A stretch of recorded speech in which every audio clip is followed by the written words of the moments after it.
ಶ್ರೀ ಗುರುಭ್ಯೋ ನಮಃ. ಹರಿ ಓಂ.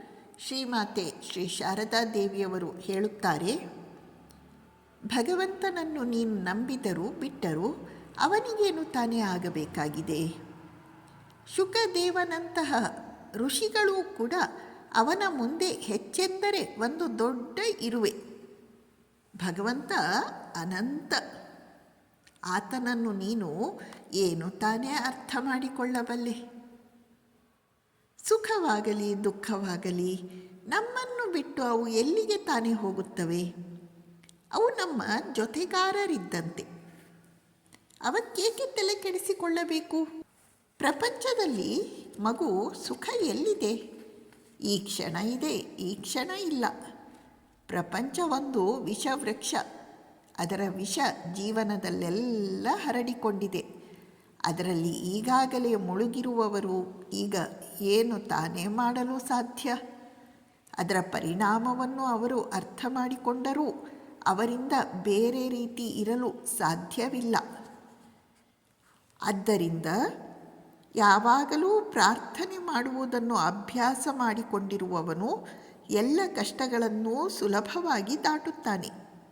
ಎಲ್ಲ ಸಂಕಟಗಳ ಮಧ್ಯದಲ್ಲೂ ಶಾಂತಿ ಸಮಾಧಾನಗಳಿಂದ ಇರುತ್ತಾನೆ. ಯಾವಾಗಲೂ ಭಗವಂತನನ್ನೇ ಚಿಂತಿಸುವವನಿಗೆ ಯಾವ ರೀತಿಯಲ್ಲಿ ತಾನೇ ಕೇಡಾಗಲು ಸಾಧ್ಯ?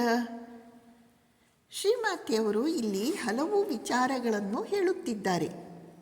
ಮೊದಲನೇದಾಗಿ, ಭಗವಂತನನ್ನು ನಾವು ನಂಬಿದರೆ ನಮಗೇ ಲಾಭ, ಭಗವಂತನಿಗೇನೂ ನಷ್ಟ ಇಲ್ಲ. ಮತ್ತು ನಾವು ಏನು ಅರ್ಥ ಮಾಡಿಕೊಂಡಿದ್ದೇವೆಯೋ, ಅಂದರೆ ಭಗವಂತನ ವಿಷಯವಾಗಿ ಅರ್ಥ ಮಾಡಿಕೊಂಡಿದ್ದೇವೆಯೋ ಅದು ಏನಂದರೆ ಏನೂ ಅಲ್ಲ. ಅಂತಹ ಸುಖ ಮುನಿಗಳು, ಅಂತಹ ದೊಡ್ಡ ದೊಡ್ಡ ಬ್ರಹ್ಮಜ್ಞಾನಿಗಳು ಕೂಡ ಒಂದು ದೊಡ್ಡ ಇರುವೆಯಷ್ಟೇ. ಭಗವಂತ ಅನಂತ ಅನಂತ. ಅವನನ್ನು ನಾವು ನಮ್ಮ ಅಲ್ಪ ಮನಸ್ಸು ಬುದ್ಧಿಯಿಂದ ಅರ್ಥ ಮಾಡಿಕೊಳ್ಳಲಿಕ್ಕೆ ಆಗುವುದಿಲ್ಲ. ಮತ್ತು ಜೀವನದ ಸ್ವರೂಪವೇ ದುಃಖ, ಪ್ರಪಂಚದ ಸ್ವರೂಪವೇ ದುಃಖ. ಅದು ವಿಷವೃಕ್ಷ. ಅದರ ಪರಿಣಾಮವನ್ನು ನಾವು ಏನು ಮಾಡಿದರೂ ಅಲ್ಲಗಳೆಯಲಿಕ್ಕೆ ಆಗಲ್ಲ.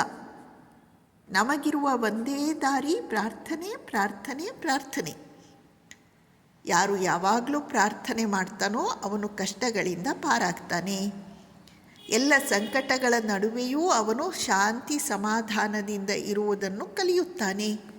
ಮತ್ತು ಯಾರು ಯಾವಾಗಲೂ ಭಗವಂತನನ್ನು ಚಿಂತನೆ ಮಾಡುತ್ತಾನೆಯೋ ಅವನಿಗೆ ಯಾವ ರೀತಿಯಲ್ಲೂ ಕೆಡುಕಾಗುವುದಿಲ್ಲ. ಎಂತಹ ಸುಂದರ ಮಾತುಗಳು ಇವು. ನಮಸ್ಕಾರ.